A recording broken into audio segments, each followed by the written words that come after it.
The announcement came at the precise moment. Lord Aldrich Vane raised his glass, and the room went quiet enough to hear the wax drip from the candelabra onto the white cloth below. He stood at the head of the long dining table in Ashmore Park's South Gallery.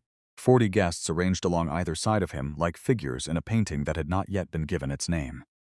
His face was stone, or near enough to it, the jaw set in that particular way that meant he had decided something and would not be turned from it. Lady Morrow, seated at his right, had already arranged her expression into the shape of appropriate grief. Lord Pethwick, 3 chairs down, had set his fork aside. Even young Miss Darby, who had spent the better part of the evening whispering behind her fan, had gone still. "It is my sad duty," Lord Vane began, and his voice carried to every corner of the gallery without effort, "to inform you that my wife, Constance, died 3 weeks past." He paused. The room held the pause the way a room holds a drawn breath. The door at the far end of the gallery opened. She came through it wearing a gray wool traveling cloak, damp at the shoulders from the October rain, with a portmanteau in one hand, and a look on her face that suggested she had not slept in 2 days and was not particularly interested in who knew it. She stopped just inside the doorway and took in the scene with the careful, assessing attention of a woman cataloging the contents of a room she has been locked out of for 3 months. 40 heads turned. Lord Vane turned last. Constance Vane, who was not dead, set down her portmanteau on the parquet floor and said nothing at all. It would be accurate to say, watching his face in that moment, that Lord Aldrich Vane had not anticipated this. It would be equally accurate to say that in all the years she had studied his face, she had never seen it do quite what it did in those 3 seconds, before he assembled it back into something she recognized.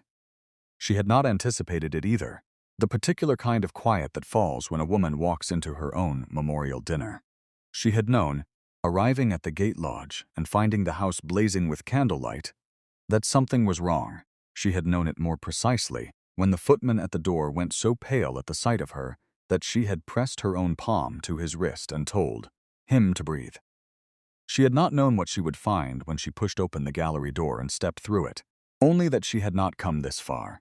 2 coaches and a very bad crossing from Calais and a hired cart along 5 miles of Wiltshire mud, to stop in the corridor. What she knew now, standing in the gallery doorway with the rain still in her hair, was that her husband had told 40 people she was dead. Lady Morrow was the first to recover. "My goodness," she said, and the 2 words contained everything she intended: the assessment, the calculation, the social machinery already engaged and turning. Constance had been a governess, and nothing more when Lord Vane married her 4 years ago. That was Lady Morrow's formulation, offered to whichever company she found receptive, and Constance had heard it, or some version of it, often enough to recognize the grammar of it. A governess and nothing more. The phrase did the work Lady Morrow required of it, placing Constance precisely where the season wished to keep her, 1/2 step below the threshold of consequence. She had not argued with it. Argument was a tool that required more standing than she possessed in those early years, and she had learned instead the patience of a woman who knows that the table will eventually show its full hand. It was showing it now. The question she understood immediately. Standing in the gallery doorway with 40 people staring, and her husband's face unreadable at the far end of the room, was not why. She had a hypothesis about why, arrived at during 3 months of travel and 1 very long night in a Flemish inn when she had worked through the sequence of events with the methodical calm she brought to everything that frightened her. The question was what she intended to do next, and she had approximately 4 seconds in which to decide before the gallery's collective composure reassembled itself around whatever story suited it best. She picked up her portmanteau, crossed the length of the room, and sat down in the empty chair at the foot of the table. If you have ever wanted to see a room full of aristocrats entirely without a script, she gave them one in that walk. Stay with this story, and you will understand what she was walking back to, and why it cost her something she had not expected to pay. Lord Vane had not moved. He stood at the head of the table with the glass still in his hand, and his face arranged around something that was not grief, and was not relief, and was not quite either of those words, but lived somewhere in the long corridor between them, in the particular country of a man who has made a decision and found, arriving at its consequences, that the decision was not the whole of the matter. Constance, he said. He had a way of saying her name. She had noticed it early in the first months of their marriage, and had not known what to do with it. He gave her name 2 syllables of attention that most men did not give a complete sentence, as though the word required something from him that he did not extend to other words. She had told herself, in the careful inventory she kept of things she could not afford to believe, that it was a habit of his speech and no more. She was telling herself that still, and her hands had gone still in her lap. "My lord," she said. Her voice came out level. She was grateful for that.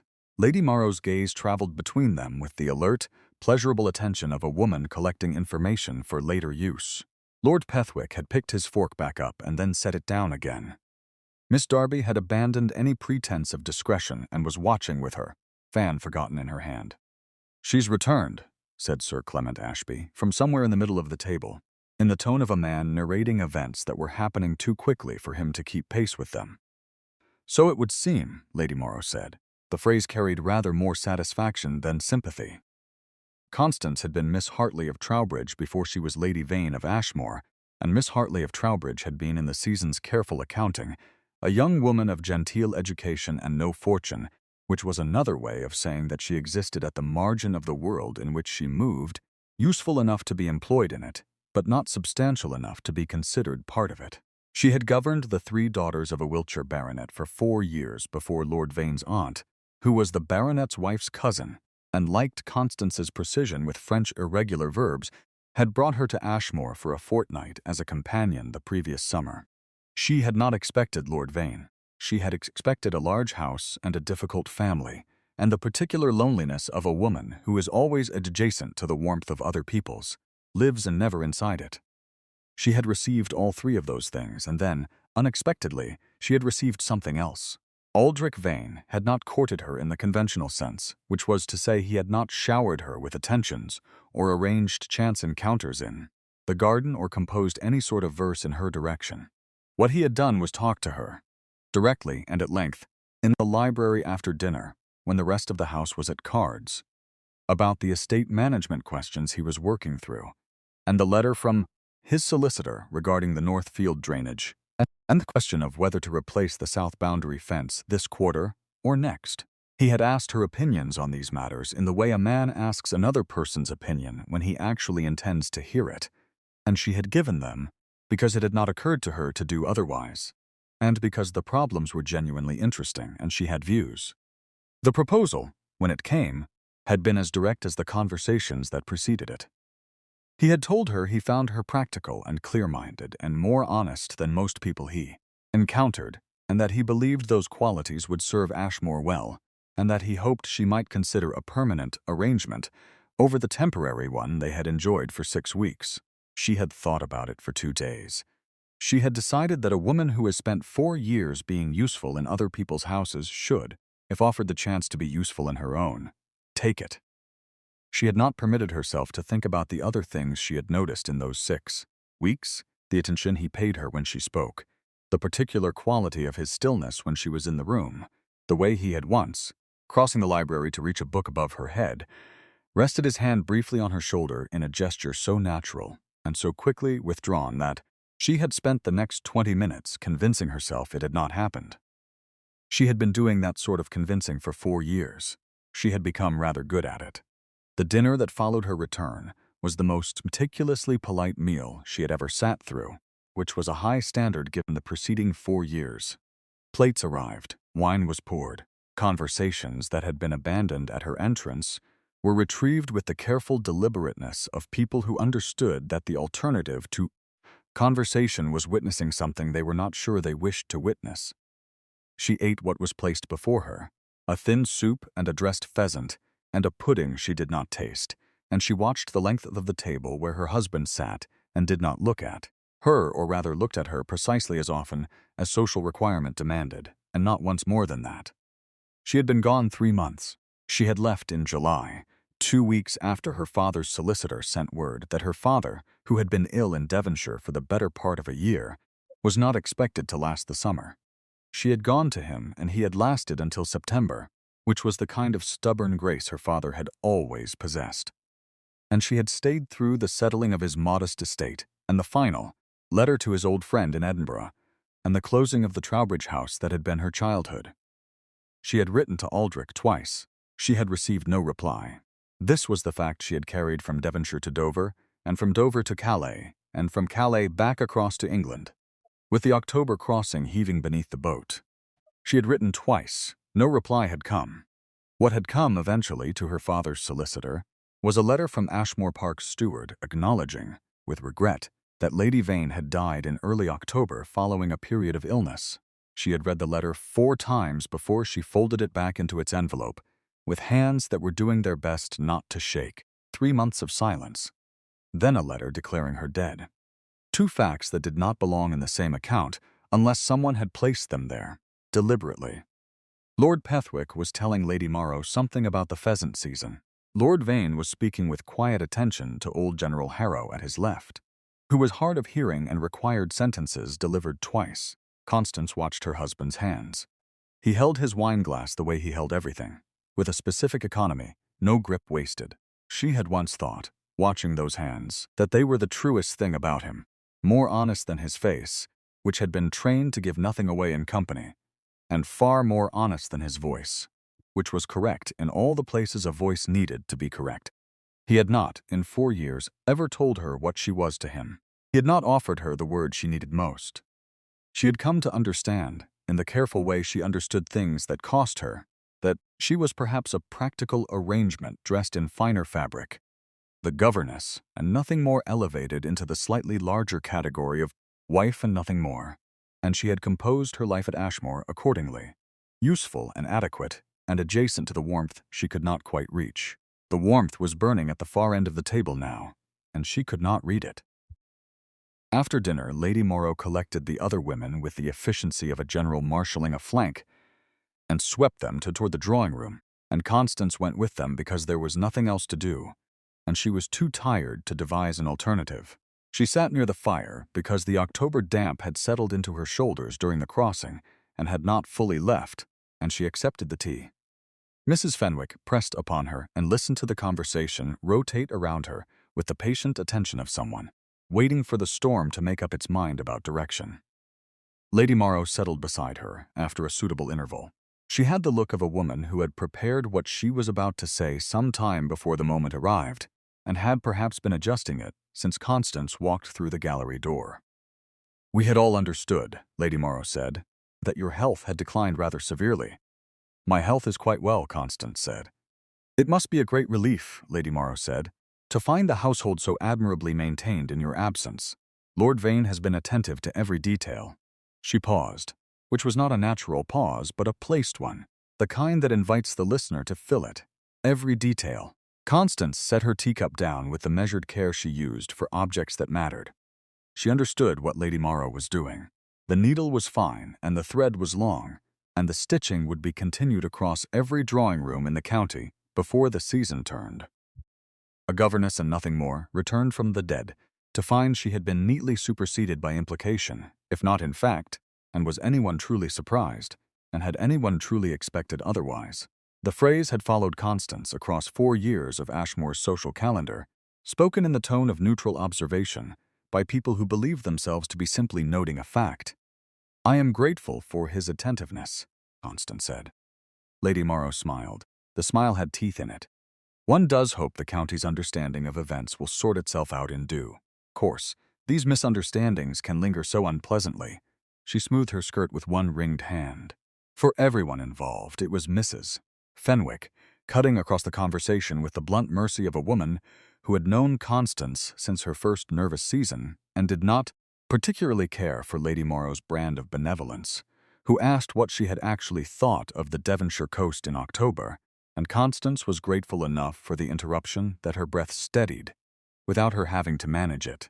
She spent the next quarter hour discussing the particular gray quality of the light along the coast at that season, and the difficulty of finding a reliable hired carriage from the village, and the considerable stubbornness of her father right up to the last. And she felt, talking about these things, the specific grief of the 3 months settle into something she could carry, rather than something that pressed outward, from inside her chest.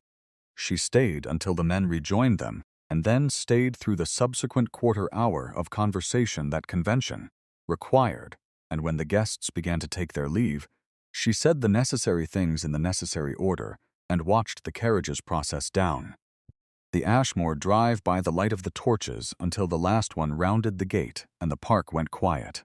She was standing at the long window in the hall when she heard Aldrich step behind her. His correspondence secretary, Garvey, passed through the corridor toward the back of the house, pausing at the end of the hall to look back once before continuing. She had noticed Garvey twice tonight, once passing the gallery door during dinner with a plate he had not been sent to fetch, and once near the study when she had walked that way to retrieve her portmanteau from where she had finally stowed it. She had noticed because she had trained herself, in the course of 4 years as a person the season declined to observe, to notice the people other people did not notice. A candle guttered in the draught from the gallery. Aldrich stopped a few feet away from her. She did not turn.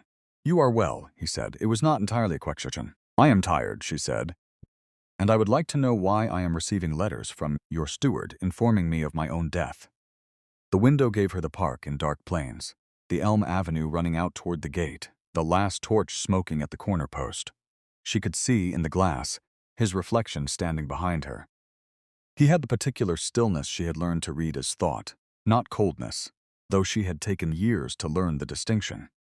Early in their marriage, she had consistently mistaken one for the other, and had calibrated her own behavior accordingly, retreating from what she read as cold indifference, and not understanding until much later that she had been retreating from a man working out what he wanted to say. "Your father's solicitor wrote to say you were gravely ill," he said, "in September, that you had contracted a fever and were not expected to recover." She turned then. She could not help it. "I was not ill," she said. "Was in Devonshire. I had a cold in August which lasted 3 days. I wrote to you twice." Something moved in his face. It was the first thing that had moved in his face in the entire evening, and she had been watching his face all evening with the attention she gave to things that mattered. "I received no letter," he said. She looked at him for a long moment. The fire in the hall grate had burned down to coals, and the light it gave was low and orange and honest, and in it he looked like a man who had been carrying something that had been unexpectedly heavier than he had anticipated. "Then someone," she said carefully, "wished you to believe I had died and wished me to believe myself forgotten. Those two things are not the same accident." He was very still. "No," he said, "they are not." She would think about that conversation later in the 4 days that followed, and she would reach the same conclusion she had reached on the crossing from Calais, which was that she understood the shape of the thing without yet knowing all its architects. She knew her father's solicitor was an elderly man with 2 clerks. She knew Ashmore Park had a correspondence secretary who had served in that capacity for 11 years. She knew that a letter declaring her dead had arrived at Ashmore bearing a seal that was not her father's solicitor's seal, because she had seen that seal on the genuine correspondence, a small ivory fox pressed into green wax, distinctive and unambiguous. The seal on the steward's letter, which she had carried back from Devonshire in her portmanteau, and which she had smoothed flat in the Flemish inn, and looked at for a long time, was a plain circle with no device. She showed Aldrich the envelope the following morning in his study. She set it on the desk in front of him and watched him look at it. He lifted it, turned it over, pressed his thumb once against the plain seal as though testing its substance. He called in his secretary. He called in his steward. He sat across from both men with the particular quality of attention that had, in 4 years of marriage, never once failed to make her aware that whatever room he occupied, he was the architect of it. She sat to the left, near the window, with her hands in her lap, and she watched the conversation unmake itself in the secretary's face, which was trying to hold a shape it could no longer hold. Garvey was a compact man of middle age with the particular skill of people who manage correspondence, which is the ability to present whatever expression the room most requires. The expression he had required in that study was one of confusion, then careful cooperation. It had taken approximately 40 minutes for him to abandon the effort. The secretary's name was Garvey. He had been with the park 11 years. He had a sister in Bath, who had been for 2 of those 11 years in correspondence with Lady Morrow's personal solicitor regarding a small inheritance that had been promised and not delivered. The promise, Aldrich's steward confirmed, had been made contingent on a service. The service had been to redirect 2 letters sent from a Devonshire address, and to have dispatched, in September, A letter on the park's own stationery to the Trowbridge solicitor's office informing them of Lady Vane's death from fever. Lady Morrow had wanted Constance gone. The why of it had arrived at Aldrich in layers across 3 hours in the study, each layer underneath it colder than the last. The entailed property to the north passed through a complex of survivorship conditions, the quarter interest in the Ashmore timber concern that reverted to Aldrich's nearest unmarried female relation, should he die without legitimate issue, the calculation that a widowed Lord Vane, at 41 and without the complication of an inconvenient first wife, might prove considerably more amenable to a more suitable alliance within 6 months of a mourning period.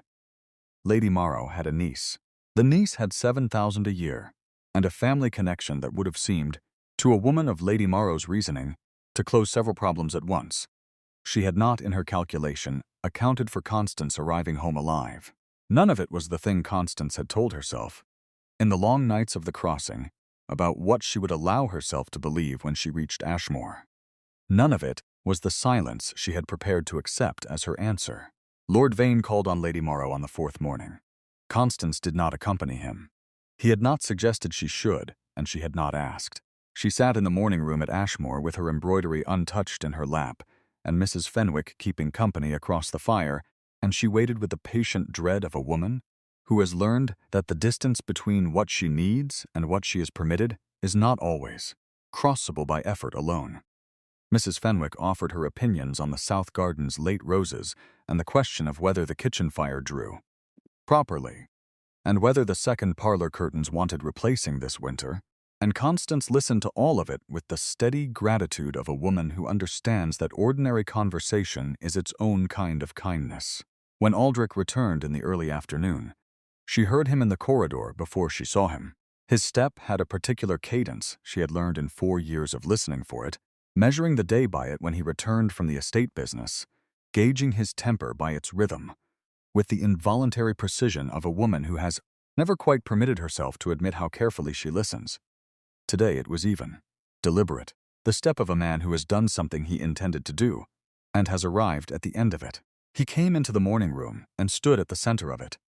Mrs. Fenwick found something urgent in the adjacent room. The fire continued its work in the grate. "It is done," he said. "Garvey is dismissed without character. Lady Morrow has agreed to withdraw from the county and will not return for 2 seasons, at minimum.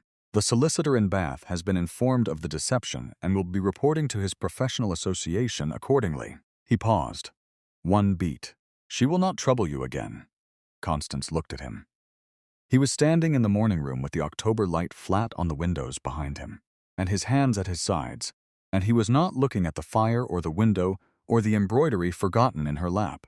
He was looking at her with that quality of directness that meant he was about to say something he had decided to say rather than something the situation required of him. "That is not all," she said. She heard the steadiness in her own voice and was grateful for it. "No," he said, "it is not." He crossed the room. Not to the chair beside her, not to the window, not to the fire. He crossed to where she was sitting and stood close enough that she was aware of the warmth of him, the smell of cold air still on his coat, and he stood close enough that if she rose, they would be standing in the same small country of air. She stayed seated because standing would require her to decide something she was not ready to decide. "I received," he said, "the letter from your father's solicitor in September, the false one. I believed it." He stopped. Something in his face was doing the work his voice rarely did. A particular quality of strain around the jaw, the eyes holding something that was not their customary discipline. "I believed it for 3 weeks. I sat in this house for 3 weeks believing it, and I understood during those 3 weeks certain things that I had not, in 4 years of marriage, permitted myself to state clearly." She waited. She was very good at waiting for him. "I did not know," he said, "until you walked through that door, how much I had been carrying for 3 weeks, or how much I had been carrying for considerably longer than that, without the grace of knowing what to call it." The fire in the grate shifted, a log settling with a soft sound. Somewhere in the corridor a clock counted for in the afternoon. "You did not write," she said, "in July or August. I sent 2 letters and the silence was very long. They did not reach me." He said it plainly without apology folded inside it, which was the way he said the things he meant. "I believed you had gone to your father, and that the silence was your choice. That you had found, 3 months away from this house, that this house and what it contained was not worth returning to. "I would not have chosen that," she said. "I know that now," he said. "I should have known it sooner." He paused. "I should have come to Devonshire in August, rather than waiting for you to cross half of Europe in the rain on a hired cart. I should have written. I should have understood, long before any of this, that what I wished to preserve was not the estate, or the arrangement, or the practical advantage of a clear-minded wife who understood drainage problems." His voice was level, but the levelness cost him something she could hear. "I am not a man who finds it easy to name what he values when he values it very much. I am attempting to correct that." He reached out and took her hand. Not her gloved hand, which was what propriety would have permitted, but her bare hand, which had been resting at her side, and he held it with the same economy he brought to everything. No grip wasted, and no warmth withheld. She could feel his pulse in the tips of his fingers where they pressed against her wrist, and it was not slow. "This is your home," he said. "You are my wife, not as a governess elevated above her station, not as a practical arrangement, and not as a woman the county will permit itself to dismiss when it thinks I am not attending." A pause, his thumb crossing once across her wrist. "I was always attending. I was not always clear enough about it. That was my failure, not yours." She looked at him for a long moment with the morning room quiet around them, and October pressing gray and close against the windows. She thought about 3 months in Devonshire with no word from him. She thought about the silence she had folded carefully and put away. She thought about the hypothesis she had arrived at on the crossing, the one she had wrapped and stored in the part of herself where she kept the D. Things she could not afford to drop, the possibility that the silence had been grief and not indifference, that the man at the far end of the table was a man who had spent 3 weeks in a house with her name in his mouth, and no one to say it to. "You announced it to 40 people, she said. "I did," he said. "I thought you were gone, and I did not know another way to face them." That was, she thought, the truest thing he had ever said to her. A man who did not know another way. "I am not gone," she said. "No," he said, "you are not." The thing she had carried from Devonshire opened in her chest with the specific warmth of a fire that has been laid correctly, and at last given a match. She did not say so. She was not yet in the habit of saying such things out loud, and he was not yet in the habit of hearing them in the easy light of ordinary afternoons. There would be time for all of it, she thought, in the accumulation of ordinary days that was still ahead, and the thought of that accumulation was its own kind of warmth. "I would like some tea," she said, "and I would like you to sit with me while I drink it." He held her hand for a moment longer, his thumb returning once more to her wrist and staying there. Then he went to the bell and rang for Mrs. Fenwick, and he pulled the chair from the window to a position beside hers, close enough that their arms rested near each other along the chair rails, and he sat down in it with the comfortable authority of a man who has arrived where he intended to be. They were in that room in late November, when Lord Vane's solicitor arrived with the amended correspondence that settled the matter of the Ashmore timber interest and formally registered. Lady Vane's continued and very alive presence in the relevant records of the county, and they were still sitting near the fire when Aldrich read the letter confirming that Lady Morrow had withdrawn to her property in Yorkshire, and had indicated through her own solicitor that she did not intend to contest the arrangements. Constance set her embroidery down and looked at the fire. "She believed it would work," Constance said. "She believed you were a governess and nothing more," Aldrich said. He said it flatly, without inflection, the way he said the things that cost him something to acknowledge. She believed that was a fact about you rather than a failure of her perception. She was mistaken about that from the beginning. Constance looked at him. He was looking at the fire, and his jaw had that set to it that she had once read as coldness and now read correctly, and his hand had moved, in the past 4 weeks, from its careful position on the arm of his own chair to a position resting beside hers on the arm of hers, so that their hands were adjacent and often touching, and neither of them had found it necessary to remark upon this development. "Yes," she said. She was. In December, the first snow came down on Ashmore Park in the slow, deliberate way snow comes when it intends to stay. And in the evening, Constance sat at the pianoforte in the yellow drawing room, while Aldrich sat nearby with his correspondence spread on the low table. She played the particular piece she had been playing the morning she left in July, the one she had never finished, because she had heard the post arrive and had gone to it and found the letter about her father, and had left the last 8 bars unplayed. the music hanging in the yellow room unresolved for 3 months. She played them now. She played the piece through to its final chord, and the chord dissolved in the warm room, and she sat for a moment with her hands resting on the keys. He said nothing. He did not need to. He had placed on the music stand above the keys. Before she sat down that evening, the small enamel brooch that had been her mother's, which she had left behind in July in the hurry of packing, and had believed lost on the road or taken in her absence. He had found it in the hall on the morning she left, and had kept it in his desk through all 3 months, without mentioning it to anyone, waiting for the occasion to return it. She had asked him when she noticed it, and he had told her this with the economy he used for important things.